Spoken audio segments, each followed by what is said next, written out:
নমস্কাৰ বন্ধু বান্ধৱীসকল, পুনৰ আৰু এটা শিক্ষামূলক ভিডিঅ'লৈ আপোনালোকৰ মাজলৈ আহিছোঁ।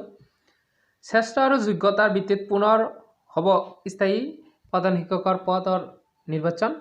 প্ৰাথমিক শিক্ষা সঞ্চালক জিলাভিত্তিক গঠন কৰি দিয়া কমিটিয়ে নতুন অনুমোদন জনাব শিক্ষকৰ নাম।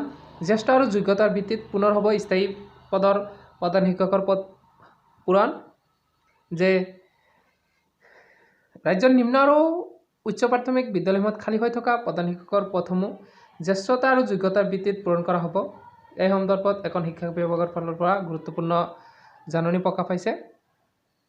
শিক্ষা বিভাগৰ বিশেষ আয়ুক্তই শেহতীয়াভাৱে এক জাননীযোগে এই সন্দৰ্ভত কিছু নীতি নিৰ্দেশনা জাৰি কৰিছে।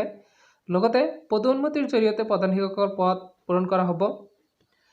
প্ৰাথমিক শিক্ষা সঞ্চালক জিলাভিত্তিক কমিটি গঠন কৰি দিব আৰু উক্ত কমিটিৰ অনুমোদন ক্ৰমে স্থায়ী প্ৰধান শিক্ষকক নিযুক্তি দিয়া হ'ব। শিক্ষা বিভাগে কৰ্মৰত শিক্ষকসকলৰ তালিকা প্ৰস্তুত কৰিবলৈ আয়ুক্তে বিশেষ নিৰ্দেশনা দিছে। জিলাভিত্তিক কমিটিয়ে স্নাতক শিক্ষকসকলৰ তালিকা প্ৰস্তুত কৰিব। তদুপৰি প্ৰাথমিক আৰু উচ্চ প্ৰাথমিক শিক্ষকসকলৰ প্ৰধান শিক্ষকৰ পদ পূৰণৰ বাবে কমিটি নিৰ্ধাৰণ কৰিছে। আয়ুক্তই নিৰ্দেশ দিছে যে বিদ্যালয়ত কৰ্মৰত সকলো শিক্ষকৰ যোগদানৰ তাৰিখ, শিক্ষকৰ আৰ্হতা বা বিভাগীয় প্ৰশিক্ষণৰ সময়, যোগদানৰ অৱসৰৰ সময় আদি উল্লেখ কৰি উক্ত কমিটিয়ে এখন তালিকা প্ৰস্তুত কৰিব আৰু তালিকাৰ ভিত্তিত পদোন্নতি কৰি শিক্ষকসকলক প্ৰধান শিক্ষকৰ পদত অধিষ্ঠিত কৰিব। 10 বছৰতকৈ অধিক কাল চাকৰি কৰি থকা হ'ব লাগিব শিক্ষকসকলৰ বাবে পদোন্নতিৰ বাবে বিবেচিত কৰা হ'ব। লগতে জিলা পৰ্যায়ৰ কমিটি এই ক্ষেত্ৰত পেনেল এটা প্ৰস্তুত কৰিছে যে ৰাজ্যৰ গৰিষ্ঠ সংখ্যক প্ৰাথমিক বিদ্যালয়ত স্থায়ী প্ৰধান শিক্ষক নাই। সেইবাবে স্থায়ী প্ৰধান শিক্ষক নিযুক্তিৰ ক্ষেত্ৰত দীৰ্ঘদিন ধৰি দাবী উত্থাপিত হৈ আছে আৰু এই দাবীৰ ভিত্তিত জ্যেষ্ঠ আৰু যোগ্যতাৰ ওপৰত ভিত্তি কৰি প্ৰধান শিক্ষকৰ পদ পূৰণ কৰিব।